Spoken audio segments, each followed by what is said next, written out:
don't fit, don't fit, don't fit. I knit socks that don't match, socks no one wears, and socks that took a decade to finish. So yeah, my relationship with sock knitting, sketchy at best. Today we're talking about methods, missteps, the mysterious condition known as second sock syndrome. Yes, that's a real thing. I'll walk you through my personal sock saga, dish on the pros and cons of every technique I've tried, and maybe even help you figure out which one you should be using. Double pointed needles up? Hey, no, Oscar's right. If you're a sock knitter, you're going to want to mock me. Here's my story. My first attempt at knitting socks was in the late 2000s. I knit one sock, immediately succumbed to second sock syndrome, and didn't knit the second sock for months. Eventually, I finished the second sock. I put the two of them together, and they were completely different sizes. I'd love to show you, but they mysteriously disappeared. In 2009, I knit my first successful socks, which were the Monkey Socks by Cookie A. I don't remember that much about them or the process, so I assume they went smoothly and fit well enough. Then there were no more socks until 2013, when I did Jane Bennett socks with some lace and a picot edge folded hem. They were very pretty. I had to knit them twice because I knit a sock and a half before I realized they were too big. You're going to see a pattern developing here. Later that same year, for some unfathomable reason, I did a test knit of these climb socks for Jane Richmond. Jane is a fantastic designer who happens to live in my area. These were toe up, the first time I'd worked a toe up. They were not for me. I knit a man's large, which for some reason, of which I have no memory, they didn't work for Mr. Handsome. I think they were probably too small. So I gave them to my not wicked stepmother, and I think she wore them. Then, for some bizarre reason, I knit a second pair with double knit toes. Toe up, double knit toes. I suppose I thought I was being super clever because double thick toes wouldn't wear through. At least that was my theory. No one has ever worn these. Don't ask. In 2016, I knit my first pair of worsted weight socks for my mom, who is a master gardener and spends a lot of time outdoors. I use the Rye Socks pattern by Tin Can Knits, which I highly recommend and is included with their very, very cool and handy app. She loved them. She's still wearing them. I think she has mended them a zillion times by now, and I have made others for her since then. Now, we're going to time travel to 2018 when I took a craftsy class from Kate Atherley on knitting socks two at a time using magic loop. And yet again, I ended up knitting them twice because I knit them too big the first time. Didn't I swatch, you want to know? Excellent question, I'd love to tell you, but then I'd have to admit that I probably didn't. The good part of this project was that I instantly fell in love with two at a time socks, and I vowed I would never knit socks any other way for the rest of eternity. Spoiler, I'm not that good in the vow-keeping department. The year after that, I got a smidge smarter, and this time I did the toe-up two at a time socks from the same Kate Atherley class. I did not bother to try to start the second sock in the same place as the first one. They don't match, and I like them just fine. They also fit the first time I knit them. I know. I was totally losing credibility there for a bit as a knitter who actually has knowledge or anything. Now we're all the way up to 2020, where I finished a pair of socks for Mr. Handsome that I started in 2010. I told you second sock syndrome was a thing. He loves these and wears them. Yay. Since then, I have mostly knit 2 at a time rye socks for my mum and stepdad for Christmas gifts. And that brings us to almost today times, actually September 2023, and my most recent completed pair of socks, which were supposed to be for me. These are a modified version of the Sax Point sock by Andrea Rangel in Gauge Dyeworks Merino self-striping twist with some scraps for the color work. Now, you're not going to believe this, but the one I threw over my shoulder disappeared. So now I only have one. How did that happen? I guess it went where socks that disappear in the dryer go? Anyway, this sock is toe up with an afterthought heel, which means that the sock was knit like this, and then you either use waste yarn that you remove when you want to put the heel in, or you actually cut the yarn in a marked row and remove it back to a particular point. That's how I do it. And then you pick up all those stitches and you add the heel with whatever method you're going to use after. Get it? Afterthought, which I guess makes sense, but who's going to knit a sock without a heel? The original of this pattern has this colorwork band and ribbing above it. I omitted the ribbing and instead did a folded hem to cover up the back of the colorwork instead. You will notice with many of my socks that a folded hem is kind of my favorite cuff finish for the minute amount of socks that I actually do knit.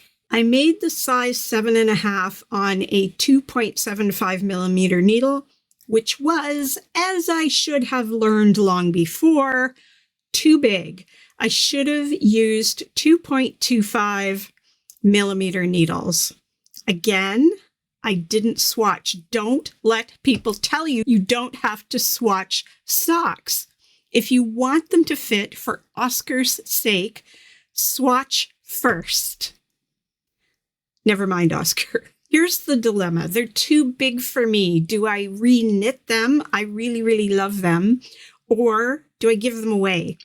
I might have enough yarn left of the main color, but I don't think I have enough of the coordinating contrast.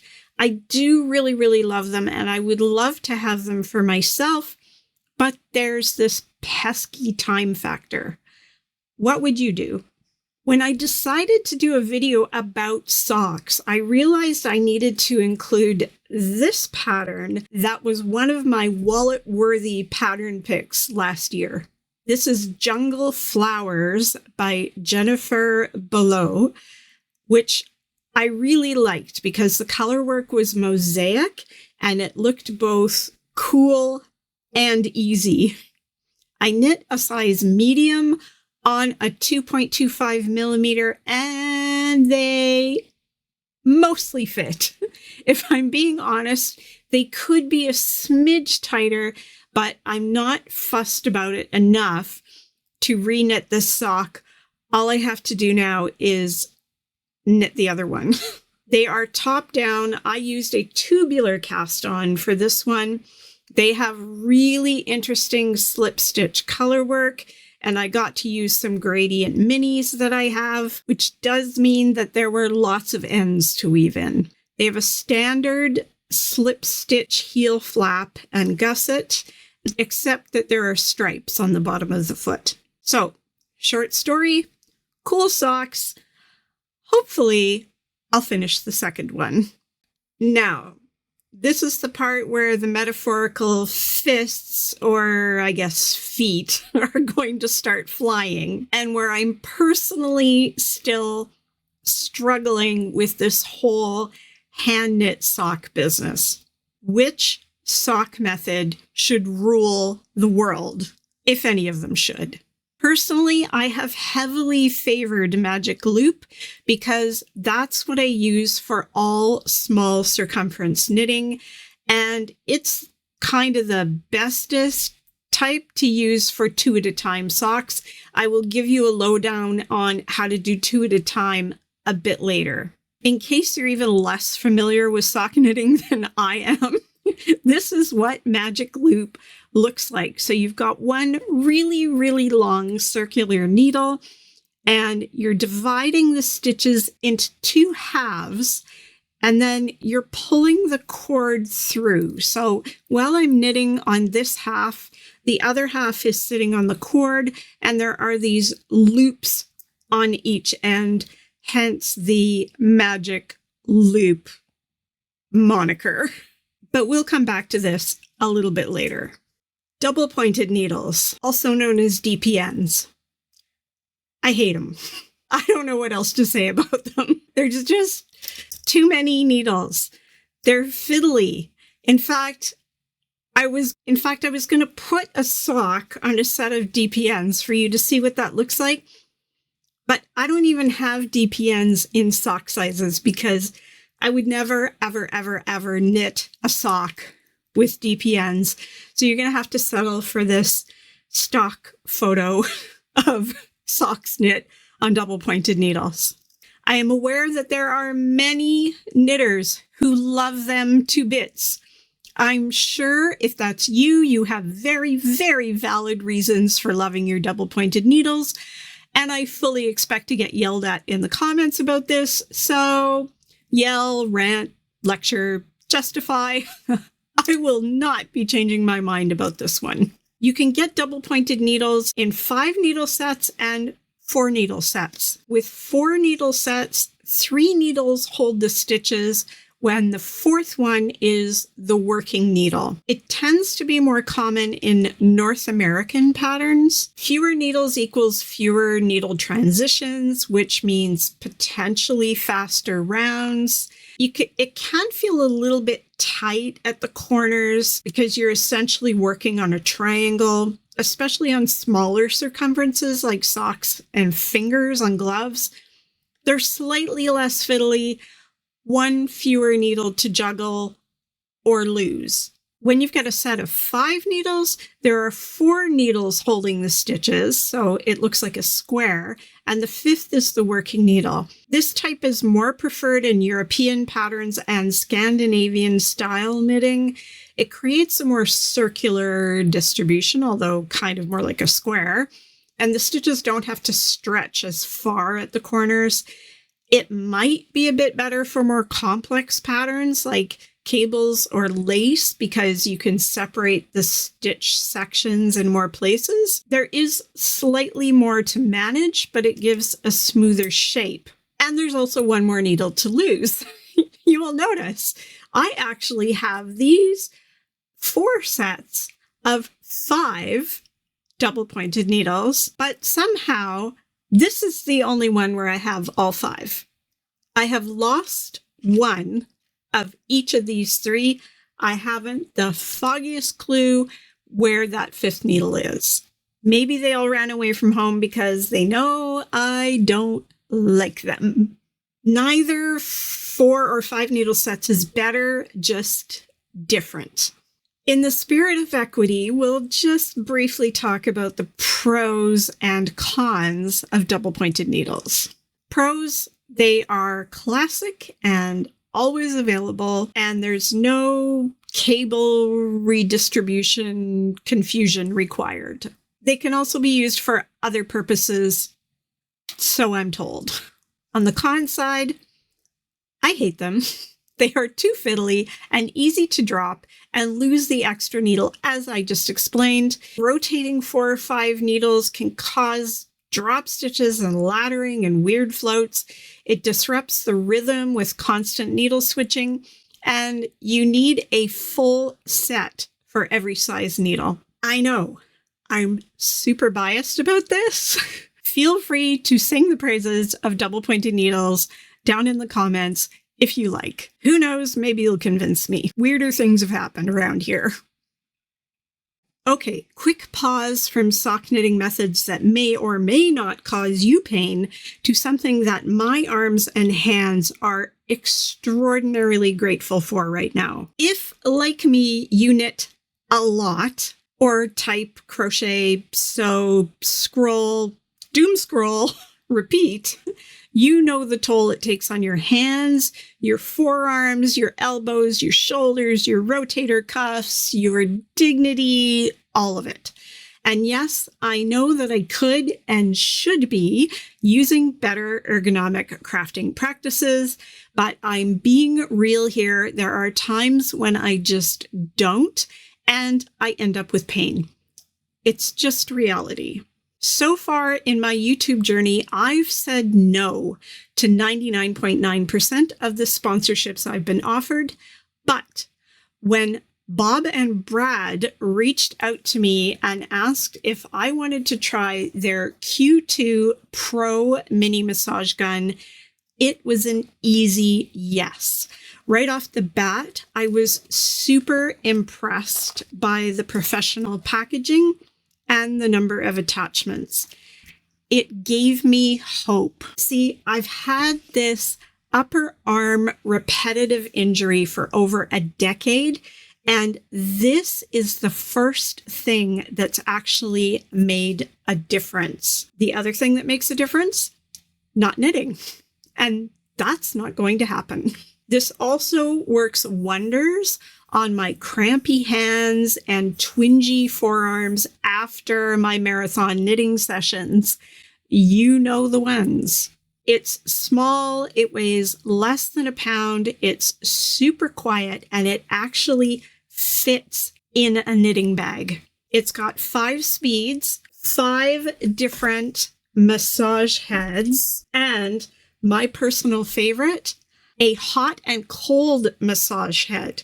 Cold for inflammation and heat for those stiff joints after binding off 300 stitches of something unforgiving like linen. It charges fast with a USB-C. The battery lasts forever.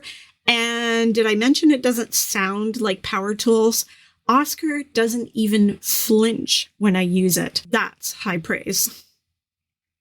So if you're curious and you want to check it out for yourself, I've got an affiliate link and a 10% off discount code just for you down in the description box. If you use that affiliate link, it helps support this channel, which means more knitting content and possibly fewer sock knitting related injuries. Anyway, I highly recommend it, especially if your arms and hands have opinions about the length of your knitting sessions. Now, back to the continuing sock saga. Back to our methods. Before I learned Magic Loop, I used 2 circular needles because I hated DPNs. With 2 circulars, like the Magic Loop, you are dividing the stitches in half and putting half of them on one needle, this one, the other half on the other needle, this one. And then when it comes time to knit, you're going to use the other end of the needle that the yarn is sitting on to knit back across. So you're not actually swapping these needles out, which means that the cords can be super short. They don't have to be like this. I just didn't happen to have any super short cords to demo this with, although these ones right here are about right. It could even be shorter than this. On the plus side, 2 circular needles are good for working any circumference. You can also use them for 2 at a time socks if the cables are long enough. You don't have to pull a loop through or lose your loop entirely because you forgot to pull it through. There could be less laddering because there's really no stress in the break between the needles. On the downside, you need 2 of exactly the same type and brand of circular needles in every size you're going to knit in. Using different needle types like wood versus metal, or even different brands, can cause tension issues, especially because you're always knitting half the stitches with the same needle. So the 2 halves of your sock, for instance, could end up looking very different. And I'm pretty sure you don't want that. The dangling unused half of the needles can be pretty annoying, and it's still pretty fiddly. The needles can tangle, stitches can still get dropped, and sometimes cord memory can be an issue. We'll talk about that a bit later. Yeah, I guess that's kind of true, Oscar. And all of that is why I was so delighted when I discovered a magic loop back when dinosaurs roamed the earth. And it's been my go-to method ever since. However, recently, I'm finding myself a bit annoyed with it. I know, I blame menopause. Now, like I said earlier, for the uninitiated, Magic Loop is using a single circular needle with a very long cable to work small circumferences.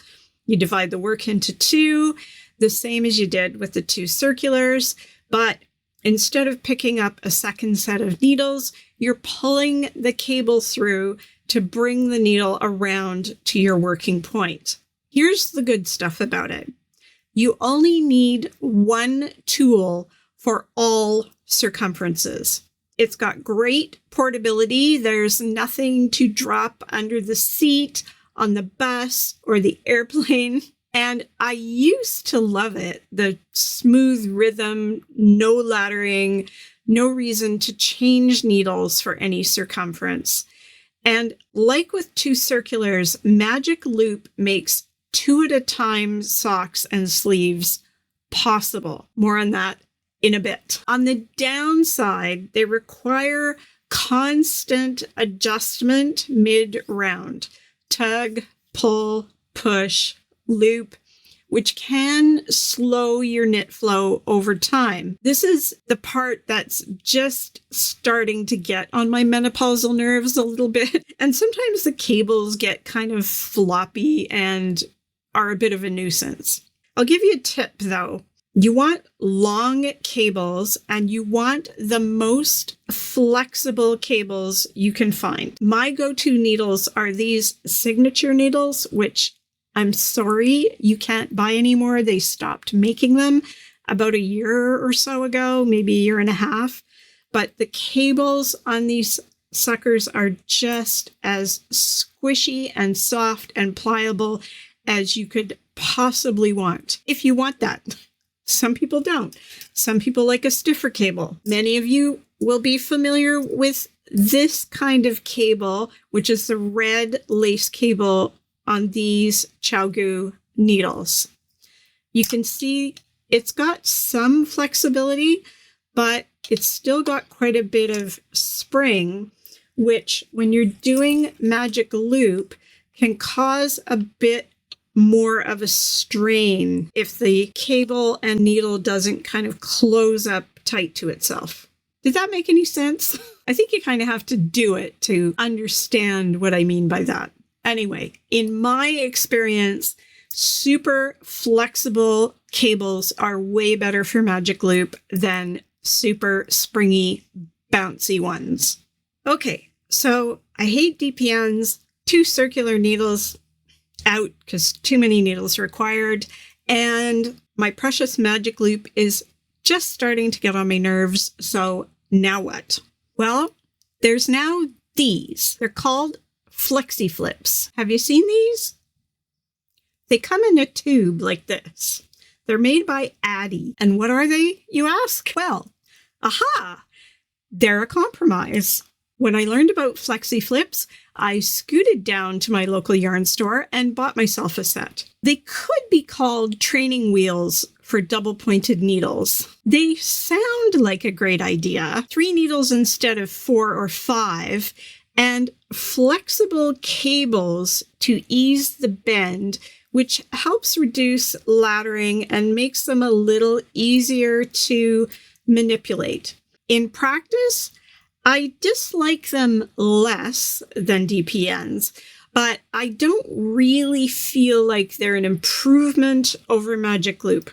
I do like the dual tips. One end is sharper and the other is blunter.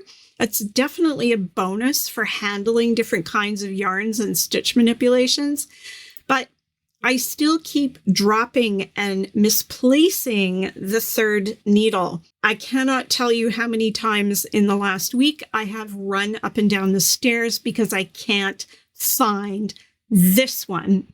And I know that some knitters will swear by them, especially if you hate Magic Loop but want something less pokey and fumbly than traditional DPNs. For me, they're just a weird middle child of sock knitting methods. Not bad, but not worth buying in a bunch of sizes. Maybe you love them? Let us know if they took time to get used to, or if there's a feature of them that I haven't discovered yet. And by the way, this half a sock that I've knit so far with the Flexi Flips is a bamboo cotton blend with elastic in it. It's super soft, and these fit really nicely. Yes, I slipped it on my foot to try. I think I'm really going to love these. I might actually finish the second sock just because I want them. And yep, I did a folded hem on this one. I'm not using a pattern.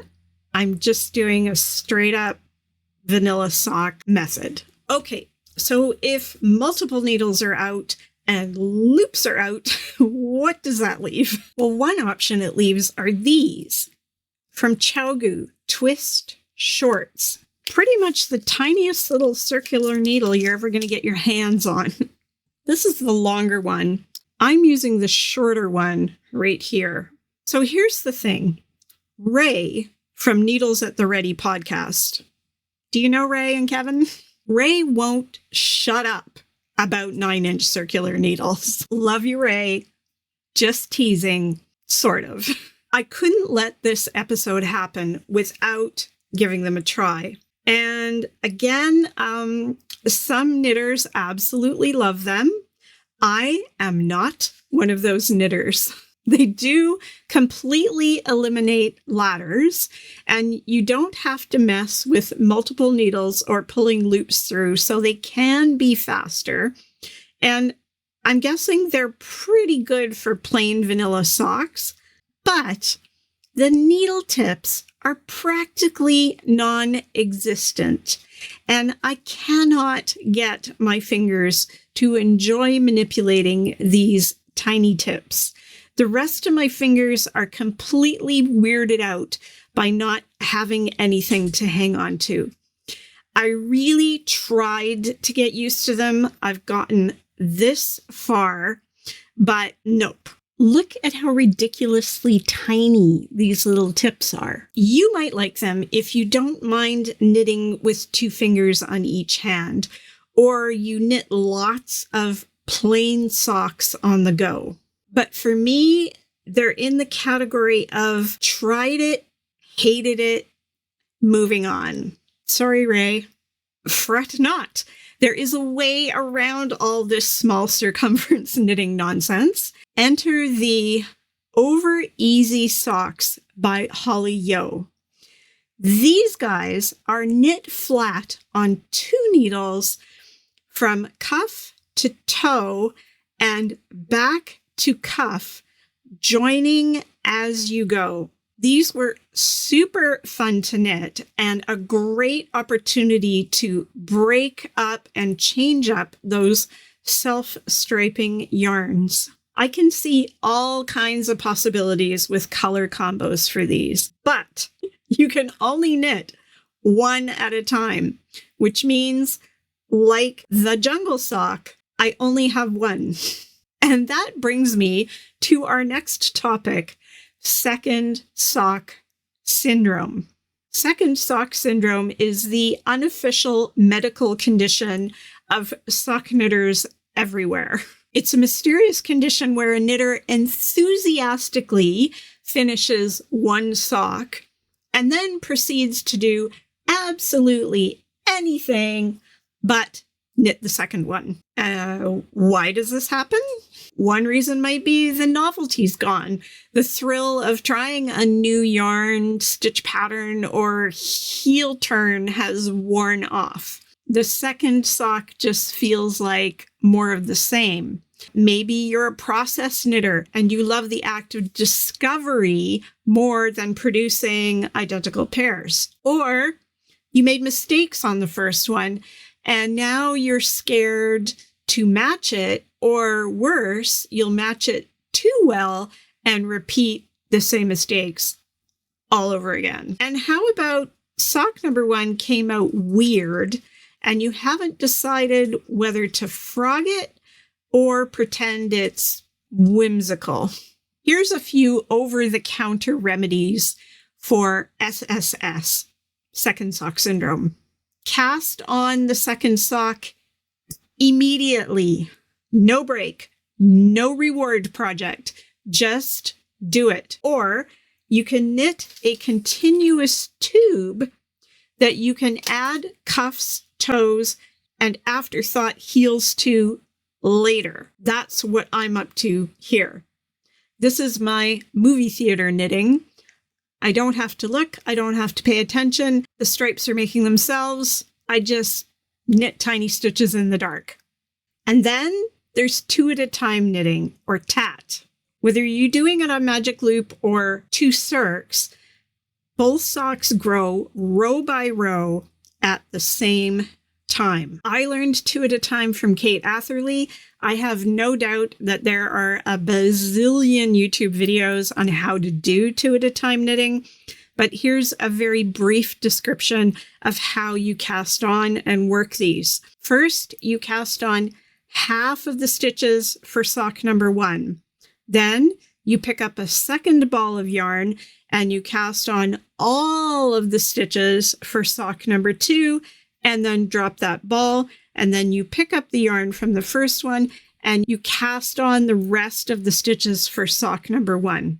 So as you're working the socks, you're working half of sock one, dropping the yarn, all of sock two, dropping the yarn, half of sock one. And you just keep repeating and repeating and repeating. Usually when I get to the heel, I'll work a whole heel flap on one sock, the whole heel flap on the other sock. Then I'll work the heel turn on sock one, then the heel turn on sock two. And then after I've done the pickup for each of them around the gusset, I'll carry on again doing the two at a time up to the toe and continue working the decreases on the toe until I get to the very end and then graft each of them separately. So when you get to that grafting part, you've got two finished socks. I'm telling you, this or knitting a tube and adding the rest of the stuff later, the answer. Now, if you're knitting two at a time and you want the socks to match, unlike these ones I did that don't match, the knitting marketing world has your back. Right now, I am knitting these hand-dyed, identical ombre sock yarn balls from Freya Yarns. That's what they're going to look like. Look at how pretty. Freya has already divided up the yarn into two sock size balls where the gradients match pretty much exactly. Now they are hand dyed, so they're not going to be like machine perfect, but they're going to be perfect enough. And I've got to tell you, this is a special superwash merino. The sheep are raised in the US, they're milled in the US, they're dyed in the US, and the softness of this yarn is crazy. I have had these for about 2 years. I bought them at the Knitting Loft in Toronto, Had I known they were so amazing and I was going to fall in love with this yarn after knitting 3/4 of an inch of it, I would have way more of this in my stash. And I'm expecting there will be a lot more of this in my stash to come. Again, this is Freya hand paints. Not the cheapest yarn you're ever going to buy, but amazing. If you want a more budget-friendly way to knit 2 exactly the same socks, years ago I bought this Perfect ball of yarn from Regia. And what they did with this one was they have this yellow lead color. So you're going to start each sock at exactly the same point where the lead color ends and the real sock colorway begins. I think it's super clever, especially as, I'll hold this up so you can see it. These socks are particularly detailed and have an unusual breakup between the stripes and the other patterning. So I think they would look a little weird if they were off. Again, I've had these for a long time. I didn't go look to see if you can still get it, so I'm hoping you can, but I also suspect that there are other things out there just like it. This ball was only $16.50. That's going to be a very cool pair of socks for under $20. And if you want to do the 2 at a time like this, you could pre-wind this yourself into the 2 balls with the lead coming out of the center or around the outside so you can start them in exactly the same place. Yeah, Oscar, nobody's going to wear one sock. In case you didn't get your fill of controversy in the method department, let's talk about sock knitting accessories, starting with sock blockers. I have these 3D printed ones. I've had wood ones. I have these clear plastic ones. I have wire ones, including wire ones for gloves. Now, these are not actually necessary, but I gotta say that socks do look kind of good after they've been blocked on a sock blocker. But I'm going to go out on a limb and say there are lots of sock knitters and sock teachers who would tell you you do not have to have sock blockers to knit socks. Honestly, I'm guessing putting them on your feet blocks them just fine after they're dry, not while they're wet. I also bought these sock ruler things a while back, but I've never used them. Do you swear by sock blockers or sock rulers? Are there any other sock-related thing that you absolutely have to have? Let us know down in the comments. Here's the bottom line. It's not like I'm not interested in knitting socks. I have this book and this book and this book, and I've purchased a couple of dozen individual patterns over the years. I'm just still trying to figure out how sock knitting works for me and whether it's something I actually love or just think I should love. Anyway, thanks for coming along on this rocky, socky ride. Boop that like button, share this video with a sock-loving friend, and drop a comment and let us know if you're still searching for your favorite sock method or if there's a super great one that I completely missed in my sock knitting ignorance. And if you struggle with sock gauge like I have, go check out my 15-minute masterclass on outsmarting gauge. Clearly, I should have taken my own advice. I say goodbye, Oscar says goodbye, and he wants you to know that he never knits a second sock either. Flexi Flips down. Bye!